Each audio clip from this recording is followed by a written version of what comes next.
Hi everyone, बिमलेंद्रा classes में आपका स्वागत है। यूपी लेखपाल भर्ती 2022 22 मार्च तक का इंतजार कीजिए। 7,897 सेलेक्टेड अभ्यर्थी क्या करें? ये जॉब नहीं ज़िंदगी है, कुछ हुआ तो सब कुछ खत्म। क्या रिवाइज रिजल्ट आ सकता है? 28 फरवरी राजस्व परिषद लखनऊ चलो। संख्या बल से ही संभव होगा पुलिस भर्ती की तरह। जिस प्रकार से पुलिस भर्ती में भारी मात्रा में छात्रों द्वारा और टीचरों के सपोर्ट द्वारा प्रोटेस्ट हुआ है, सरकार को झुकना पड़ा।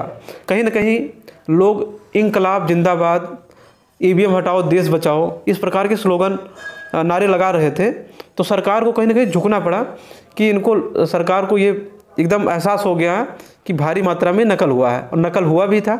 जिस प्रकार से पेपर से पहले पूरा पेपर ही आ जाए फिर लिखा हुआ, तो ऑब्वियस सी बात है नकल भारी मात्रा में हुआ था। अब 22 मार्च तक का इंतजार कीजिए। 7,897 अभ्यर्थी जिनको 23 फरवरी को नरेंद्र मोदी द्वारा नियुक्ति पत्र मिलना था, अचानक तत्काल प्रभाव से नियुक्ति पत्र के लिए रोक लग गया। सुप्रीम कोर्ट द्वारा नियुक्ति पत्र पर रोक लगा दिया गया। जब तक पूर्ण रूप से कोर्ट केस खत्म न हो जाए तब तक नियुक्ति पत्र नहीं दिया जाएगा। बहुत लोग ज्वाइन कर लिए थे और तहसील स्तर पे जाके कार्यभार को भी देखने लगे थे, समझने लगे थे कि हमको करना कैसे है, कैसे क्या करना है। इस प्रकार से अब 7,897 अभ्यर्थियों के लिए एक बहुत संशय की बात है कि क्या रिवाइज रिजल्ट आ सकता है। अगर रिवाइज रिजल्ट आता है, अगर रिजल्ट में कुछ भी हेर फेर होता है तो हम तो बर्बाद हो जाएंगे, क्योंकि किसी किसी अभ्यर्थी का 0.25 से रुका हुआ है। मान लो 1-2 क्वेश्चन इधर उधर हो जाता है तो फिर रिवाइज रिजल्ट आ सकता है, इसमें कोई दो राय नहीं है। तो उनके लिए अच्छी बात नहीं है। अब राजस्व परिषद द्वारा एकदम हाथ ये लोग खड़े कर लिए कि अब मेरी तरफ से कोई मतलब नहीं है। अब तो ये कोर्ट केस ही जब डिसाइड करेगा, ये फाइनल होगा, तभी कुछ हो पाएगा। ये लोग एकदम हाथ खड़े कर लिए। अब छात्रों द्वारा एक प्रोटेस्ट किया जा रहा है कि 28 फरवरी को सभी राजस्व परिषद लखनऊ चलो। वहाँ पे भारी मात्रा में हम लोग वहाँ पहुँचेंगे, जैसे कि पुलिस भर्ती में सब लोग गए थे, इको गार्डन में धरना दिए थे। अब 7,897 अभ्यर्थी हैं। अब ये लोग तो जाएंगे, बाकी अदर स्टूडेंट जो अदर एग्ज़ाम की तैयारी कर रहे हैं, अगर ये लोग भी सपोर्ट में आएँ तो संख्या बल काफ़ी ज़्यादा हो जाएगा।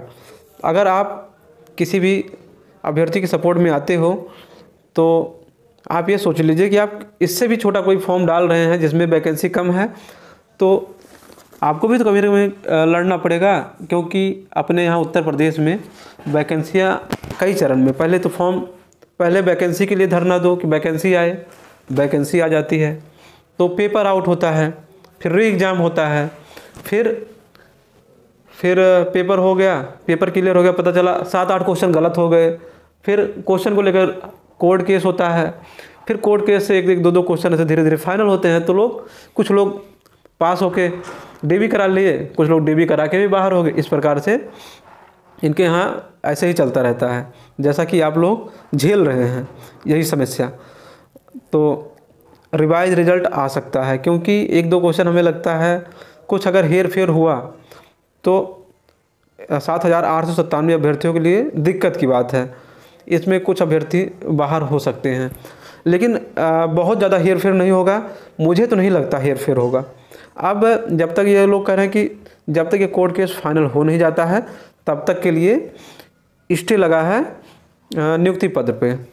तो आप लोग तब तक का इंतज़ार कीजिए, क्योंकि ये बहुत लोगों की उम्मीद है, ये नौकरी बहुत लोगों के लिए उम्मीद है। तो बहुत से अभ्यर्थी कह रहे थे कि बहुत से लोग जो सिटिंग जॉब रिजाइन दे दिए हैं। ऐसा अभी कुछ नहीं हुआ है। जब तक नियुक्ति पत्र हाथ में नहीं आ जाता है तब तक रिजाइन कोई नहीं देता है। नियुक्ति पत्र जब हाथ में आ जाएगा, जब ज्वाइन करने लगेंगे तब वो रिजाइन दे देंगे। तो ऐसा कुछ भी नहीं है। 21 नवंबर 2023 के बाद कोई भी कोर्ट केस वैलिड नहीं होगा, जो भी डाला गया है। आप ये भी जान लीजिए। और कोई भी वैकेंसी से रिलेटेड जानकारी आपको लेना है तो आप मैसेज कर सकते हैं। एक लोग मेरे कमेंट में मैसेज किए थे कि सर मुझे याची बनना है, क्योंकि मेरा 0.25 से रुक रहा है। तो कमेंट कर रहे थे कि मुझे याची बनना है। अब जैसे आप लोग खुद ही आप लोग समझ लीजिए, 21 नवंबर 2023 के बाद कोई भी कोर्ट केस वैलिड नहीं होगा, ऐसा कुछ नियम है। तो आप ये वैलिड होगा कि नहीं वैलिड होगा बहुत पता नहीं, आप याची बन पाएंगे कि नहीं बन पाएंगे बहुत क्लियर नहीं है। और बाकी जो लोग सेलेक्ट हो रहे हैं, जिनको नियुक्ति पत्र मिलना है, इनके लिए दिक्कत वाली बात तो आ ही गई है। अब तक ये बेचारे नियुक्ति पत्र पा गए होते, लेकिन एक शोक की बात है इनके लिए। आप इंतज़ार कीजिए 22 मार्च तक का, सब कुछ ठीक ही होगा, एक पॉजिटिव रिजल्ट आए आप लोगों के लिए। अगर आपको मेरा वीडियो अच्छा लगा तो चैनल को सब्सक्राइब करें। धन्यवाद, आपका दिन शुभ हो।